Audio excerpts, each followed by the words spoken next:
Madam ने कहा कि डॉक्टर साहिबा ने कि अज़वाजी ज़िंदगी हारिस खोखर है वो अदा नहीं कर सकता। एक तरफ मुझे ताकतवर तरीन मर्द कहा जा रहा है कि मैं 500 लड़कियों के साथ मेरा चक्कर है। वो तो कहती है कि आपकी घर की नौकरानियां नहीं छोड़ते। ला इलाहा इल्लल्लाह मोहम्मद रसूलुल्लाह, ये मेरी तजलील करता रहा, मुझे गालियां देता रहा। शादी के तीसरे दिन मुझे दरिंदों की तरह, वहशियों की तरह, जानवरों की तरह मारा। डॉक्टर नबिया ने जो पॉडकास्ट पे आके कहा कि आप उन पर तशद्दुद करते थे, आप उनको हैरेसमेंट करते थे, ये कितनी सदाकत है? असल में वो मुझे प्रवोक करती हैं ऐसी बात पे जो इंसान गैरत पे ले जाता है। जैसे कि मैं आपको कहूँ कि आपका अपनी बहन के साथ नाजायज़ है तो आपको क्या गुस्सा नहीं आएगा? बहुत ज्यादा दुआएं देंगे मुझे? क्या कहेंगे? गालियां देंगे ना। डेफिनेटली। लेकिन मैडम तो अपने और पॉडकास्ट शक की बना पर वो इतने बड़े बड़े इल्जामात लगाती जा रही हैं जिसको वो प्रूफ नहीं कर सकती। जब डॉक्टर साहिबा से शादी की तो जाहिर सी बात है आपकी म्यूचुअल अंडरस्टैंडिंग भी थी, आप एक दूसरे को समझ भी थे और 5 साल का एक अरसा था। क्या समझते थे कि वो आपका फैसला शादी का वो ठीक था?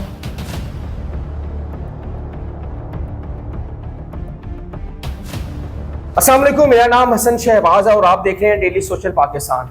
नाज़रीन, आजकल सोशल मीडिया पर डॉक्टर नबिया और हारिस खोखर के जो कंट्रोवर्सी चल रही है और खुला किसने दायर किया पहले, डॉक्टर नबिया ने या डिवोर्स हारिस खोखर ने पहले दायर की, ये पूछते हैं आखिर मामला क्या है। चंद महीनों बाद ही इन दोनों की अलहदगी हो गई और ये शादी सोशल मीडिया पर सबसे ज़्यादा हॉट भी रही और इस पर बहुत सारे प्रोग्राम भी हुए, बहुत सारी कवरेज भी शादी को मिली। लेकिन आखिर इस शादी को क्या नज़र लग गई या इसके पीछे क्या महरुकात हैं और बहुत संगीन इल्जाम लगाए हैं, वन बाय वन पूछेंगे। सामने हारिस भाई, वालेकुम सलाम, कैसे हैं आप? अल्हम्दुलिल्लाह, आप सुनाएं? ठीक है। हारिस भाई, क्या मामला हुआ? चंद माह बाद ही अलहदगी हो गई। बस एक ही चीज़ थी, लड़ाई की वजह थी शक और वहम। अच्छा, और हमेशा लड़ाई की वजह शक और वहम बनी। किस किस्म का शक था? शक यानी कि ऐसा शक और वहम जिसका हकीम लुकमान ने कहा है कि कोई इलाज नहीं है। ठीक है। और शक वाला रिश्ता कभी भी नहीं चलता, अना और शक वाला रिश्ता कभी भी नहीं चलता। और शक भी ऐसा संगीन कि सुनकर रोंगटे खड़े होते। अच्छा, वो शक जो था वो तो आगे आके चल के बात भी करेंगे। आपने कुछ ऐसा पहले उस YMA बनाई, उसमें हम भी शामिल थे और तकरीबन 5 साल से, और आप उसके फाउंडर भी हैं, आप उसके चेयरमैन भी रहे थे। आपकी डॉक्टर नबिया की मुलाकात उस दिन हुई, उस जब YMA बनी है, उससे पहले थी? नहीं, यंग मीडिया एसोसिएशन का जो मैंने पहला इवेंट किया उसमें बहुत सीनियर सहाफ़ी, सीनियर वकला, सीनियर डॉक्टर्स और कुछ अच्छे बड़े बिजनेसमैन सब शामिल थे। वहाँ पे डॉक्टर नबिया भी आई और वहाँ पे उनसे जो है वो इस्लाम दुआ हुई। डॉक्टर नबिया एज ए प्रोफेशनल जो उनका है वो कैसी है? एज अ प्रोफेशनल बहुत ज़बरदस्त, बहुत हार्ड वर्किंग और अपने काम के साथ बहुत सिंसियर और बहुत लॉयल। ये आज भी आप कहते हैं? ये आज भी मैं कहता हूँ। अच्छा, आपने पहले प्रपोज किया या डॉक्टर नबिया ने प्रपोज किया? डॉक्टर नबिया को जब शोहरत मिली तो फिर मुखालफिन खड़े हो गए, इनकी किरदार कशी करनी शुरू की और इनकी शोहरत इनको गिराना चाहा, यानी कि ये उड़ रही थी तो इनको गिराना चाहा क्योंकि वो हसद और बुग़्ज़ करते थे। मैंने इनका साथ दिया, लीगल टीम खड़ी की और 3-4 महीने रोज़ जो है थाने कचहरी कोर्ट, और हमने बड़ा टफ टाइम दिया उनको। और फिर ये तो बहुत जल्दी अर्ली उठना पड़ता, तकरीबन 7:30-8 बजे उठना पड़ता है इनका। हाँ, मैं 11-12 बजे उठता था, ये डॉक्टर नबिया ने बताया, लेकिन मैं उनके काम के लिए 8 बजे उठता था। और सिर्फ डॉक्टर नबिया के लिए नहीं, तंजीम का हर लड़का या हर लड़की, क्योंकि हमारा जो स्लोगन था वो ये था कि हमने जो है वो सहाफ़ी के साथ इज़हार यकजहती करनी है और उसके साथ मुश्किल वक्त में खड़ा होना है, यानी कि in every thick and thin we will support him.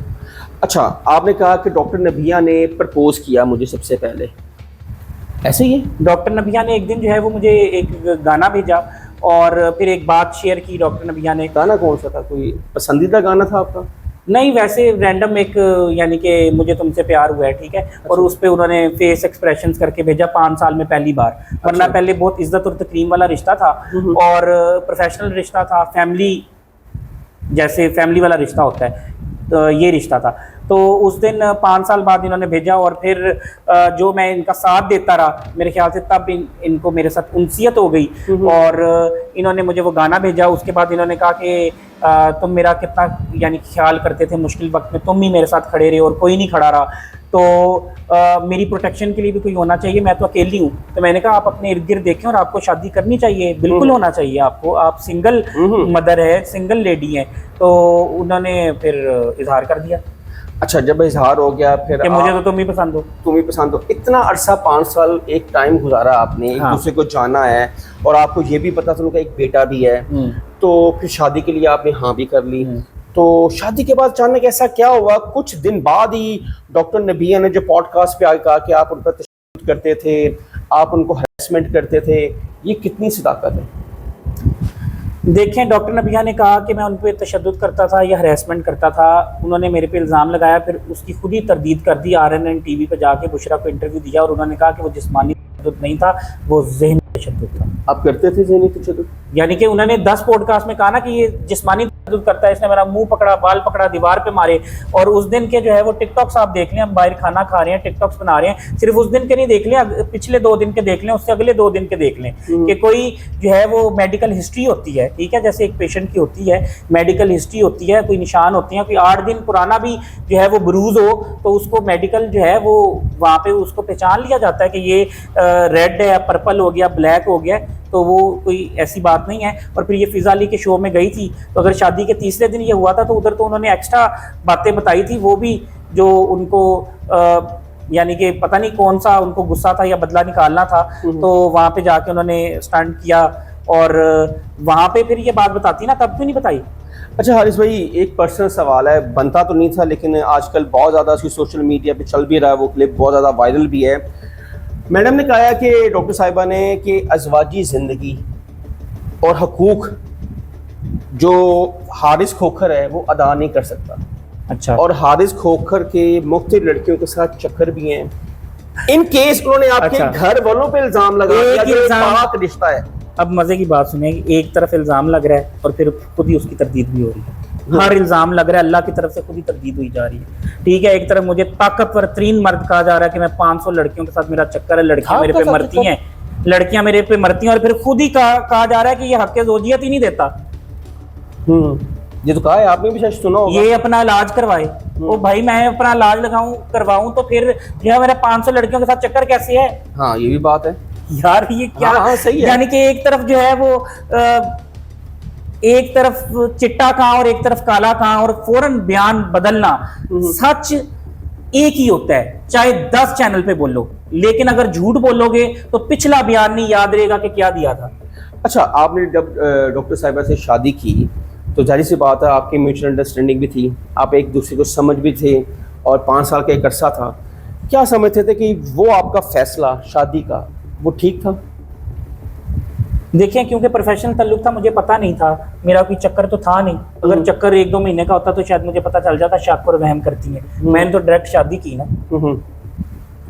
अच्छा, आपने डायरेक्ट शादी की और बहुत अच्छी बात हो, और उस शादी पे हम भी आए थे और बड़ी धूमधाम से आपने शादी वो की। 1000+ बंदा। डेफिनेटली ऐसा ही था।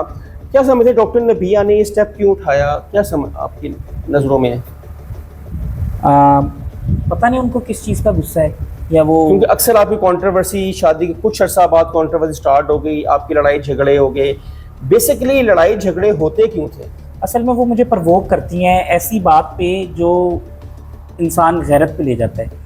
जैसे कि मैं आपको कहूँ कि आपका अपनी बहन के साथ नाजायज़ ताल्लुक है, तो आपको क्या गुस्सा नहीं आएगा? बहुत ज़्यादा। दुआएं देंगे मुझे? क्या कहेंगे? गालियाँ देंगे ना। डेफिनेटली। तो देखें, ये माँ बाप, बहन भाई, ये तो इज्जत और तकरीम वाले रिश्ते हैं। तो मैं समझता हूँ कि अगर 500 साल भी ज़िंदगी हो ना, तो 500 साल भी शादी चल जाए, अगर वो ये बातें ना करें। ये मसला है, और ये मसला अगर कोई हल कर दे तो ये शादी जो है वो 1000 साल भी चले। वो तो कहते हैं कि आपकी घर की नौकरानियाँ नहीं छोड़ते। यार, एक तरफ मैं नौकरानियाँ नहीं छोड़ता, मोहल्लेदार नहीं छोड़ता, यूनिवर्सिटी फेलो नहीं छोड़ता, शोबीज और अब मीडिया की लड़कियाँ नहीं छोड़ता, और दूसरी तरफ जो है वो कह रही हैं, ये भी कह रही हैं इलाज करा लो। अच्छा हारिस भाई, लास्ट ईयर पार्क व्यू में एक सैलाब आया था, वो कवर किया और मैडम ने उस पर व्लॉग भी किया, बड़ा हाई बनी। मैडम कहती थी कि मुझे ब्लैकमेल के लिए कहते थे हारिस खोखर कि आप इनको ब्लैकमेल करने से पैसे लें, इसमें कितनी सच्चाई है? अच्छा, आप जर्नलिस्ट हैं, जी जी समझदार हैं, बिल्कुल। मैं आपको कोई ऐसे काम का कहूँगा, आप अकल रखते हैं? डेफिनेटली आप उसके समझेंगे कि पॉजिटिव नेगेटिविटी मेरिट डीमेरिट्स क्या है? सबसे पहले तो उसके पॉजिटिव सबसे नेगेटिव देखेंगे, पॉजिटिव आने वाला नेगेटिव एस्पेक्ट्स और मेरिट्स और डीमेरिट्स क्या है, ठीक है? ये इतनी समझदार है, पूरी दुनिया को समझाती हैं, तो क्या मेरे कहने पे करेंगे? बस ये मेरा जवाब है। नहीं, आपने जवाब तो दिया, आपकी राय क्या है? आपने कहा था कि हम इनको ब्लैकमेल करेंगे, इनसे दिहाड़ी लगाएंगे, पैसे लेंगे, ये कोई हुआ था ऐसा? मैंने आज तक मीडिया फील्ड में किसी को ब्लैकमेल नहीं किया, 6 साल की मेरी सहाफत है, अगर किसी को किया तो मैडम जो कह रही हैं वो गलत कह रही है, इसका मतलब? मैडम तो सब कुछ ही गलत कह रही है, उनको पता नहीं किस चीज़ का गुस्सा है या उनके कान कौन भर रहा है, पीछे मोहरा कौन है। अच्छा ठीक है।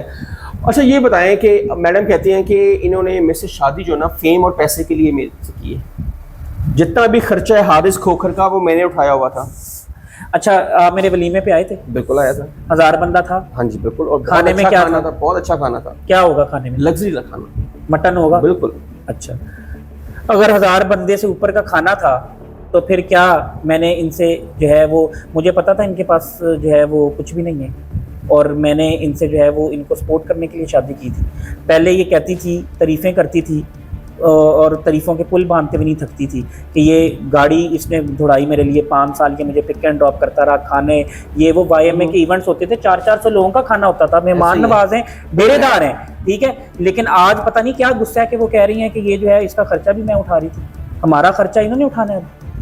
ये गलत है, ये तो सारी दुनिया जानती है ना। आपने फेम के लिए शादी नहीं की, ना पैसे के लिए की। फेम के लिए मैंने शादी करनी होती तो 6 साल से मैंने YMA बनाई हुई थी, ये उसकी वाइस प्रेसिडेंट थी, मैं प्रेसिडेंट था, उसमें सारे जर्नलिस्ट थे, सारे डिजिटल इन्फ्लुएंसर्स थे, डिजिटल मीडिया के जर्नलिस्ट थे, मैं भी कोई स्टंट लगाता और फेम ले लेता। और मेरी शादी से 2.5-3 साल पहले इनको फेम मिल चुका था और ये YMA में एक्टिव थी और मैं इनके साथ सपोर्ट कर रहा था। जो इनके दुश्मन थे उनको दिन में तारे दिखा रहा था, तो मैं चाहता तो इनके साथ डेली बैठ के पॉडकास्ट करके फेम लेता, लेकिन मैंने कभी पॉडकास्ट नहीं किया था। मुझे लीडरशिप का शौक था, मुझे फेम का शौक नहीं था, आज भी नहीं है। आज रिश्ता टूटा है, सिर्फ शक है इसके अंदर और कुछ नहीं है? सिर्फ शक है। लेकिन मैडम तो अपने और शक की बना पर वो इतने बड़े बड़े इल्जामात लगाती जा रही हैं जिसको वो प्रूफ नहीं कर सकती। मैं उसको मुस्तरद करता हूँ, तरदीद करता हूँ, और फिर वो हर अपने अगले बयान पर खुद ही जो है उस पिछले वाला जो इल्ज़ाम होता है वो ऑटोमेटिकली जो है वो खुद ही उनका जो एक बयान होता है उसको मुस्तरद कर देता है। मैडम तो अपनी पॉडकास्ट में मोटिवेशन स्पीकर थी कि दो मर्द को 2 शादियां करने की इजाजत होनी चाहिए, लेकिन जब अपने की बात आई तो मैडम कहती कि ये तो किसी और लड़की की तरफ भी ना देखे। एक होती है पोजेसिवनेस, लेकिन मैडम के अंदर पता नहीं कोई नई टर्म है, ठीक है, और वो मेडिकल कोई डॉक्टर ही बता सकता है कि ये कौन सी टर्म है। कि कोई मेरे सामने से लड़की भी गुजर जाए ना तो वो 50 मीटर पे खड़ी होना तो कहती है कि तुमने उसको हाथ लगाया। 50 मीटर लंबा मेरा हाथ हो सकता है, या कोई 300 मीटर दूर से लड़की गुजर जाए ना तो कहती है तुमने उसको आंख क्यों मारी है। डॉक्टर नबिया का जो बेटा है आप कहते हैं वो मेरा बेटा है। बिल्कुल, और आज भी आप कहते हैं। बिल्कुल मिस कर रहे हैं। बड़ा अटैच है वो मेरे साथ। आप उसके पिछले 5 महीने पहले देख लें और अब उसको देख लें, बड़ा कॉन्फिडेंट हो गया है, और उसके चेहरे की शाइन देख लें, बड़ा एनर्जेटिक हो गया। मेरे साथ जाता था, रनिंग करता था, वॉक करता था, पहले शायद 100 मीटर नहीं चल पाता था, अब 3-3 किलोमीटर जो है वो दौड़ता है। नोटिस आपने तलाक का पहले भेजा या उन्होंने पहले खुला का भेजा। घर पे आया कहाँ पे? लेकिन मुझे जो है वो पता चल गया था कि ये भेजने लगी हैं, तो फिर मैंने भी तैयारी कर ली। फिर इन्होंने तो 3 दिन पहले तैयारी की थी, मैंने 15 मिनट में कर ली। आपने पहले भेजा? यानी कि इनका मैं इंतजार में था, मैंने करवा लिया था, मुझे पता था कि ये इस डेट को ये करेंगे। लेकिन वो सोशल मीडिया में पहले आ गया, आपको मैंने फिर भी इंतजार किया, मेरा बन चुका था, ठीक है। आप शायद डेट देखें तो मेरा शायद 1 दिन पहले बन गया था, क्योंकि इस टाइम पे ये लिखा हुआ है, यही लिखा हुआ है ना। अच्छा, अब क्योंकि इन्होंने साइन किया था, वो 1 दिन पहले की वीडियो थी, लेकिन इनका नोटिस जारी 2 दिन बाद हुआ था। अच्छा, अगर डॉक्टर नबी अभी भी कोई पैचअप का है कोई कि नहीं, अब फैसला ही कर लिया, अलहदगी है? देखें कब तक कीचड़ अपने ऊपर जो है वो उछलवाएंगे। अगर तो कोई बंदा, कोई डॉक्टर जो है वो मशवरा दे और बेहतरी आ सकती है तो मैंने तो इस बच्चे के लिए जो है और इनकी मुश्किलों को देखते हुए जो है शादी की थी, नेकी जो है मैंने की थी। और जाहिर सी बात है फिर मोहब्बत भी होगी, और इनके साथ 5 साल चला भी था। और ये बुरी नहीं है, एज अ प्रोफेशनल लेडी ये बड़ी इंटेलिजेंट है, आईक्यू लेवल अच्छा है, गुड डिबेटर है, अच्छी स्पीकर है, और बड़ी लॉयल और सिंसियर है अपने काम के साथ। अच्छा नाज़रीन, ये थे हमारे साथ हारिस खोखर, और आपने देखा कि और दूसरी साइड पे डॉक्टर नबिया किसी तारुफ की मोहताज नहीं है, सीनियर सहाफ़ी हैं, और जब बोलती हैं तो बहुत ही कमाल बोलती हैं, इसमें नो डाउट कोई शक नहीं है। लेकिन जब शक आ जाए ना, वो कहते हैं शक चाहे आपको अल्लाह के घर भी ले जाए ना, तो वो शक नहीं निकलता था। ये शक की बीमारी इतनी बुरी है, और वही हुआ, इस शक ने इस घर को, इनकी दोनों की ज़िंदगी को ख़राब कर दिया। ठीक कौन है, गलत कौन है, फैसला आपने करना है। अगर आप हारिस खोखर की जितनी बातें हैं क्या वो ठीक कहते हैं, तो कमेंट सेक्शन आपके लिए अपनी राय का इजहार जरूर कीजिएगा। तब तक के लिए अल्लाह हाफ़िज़।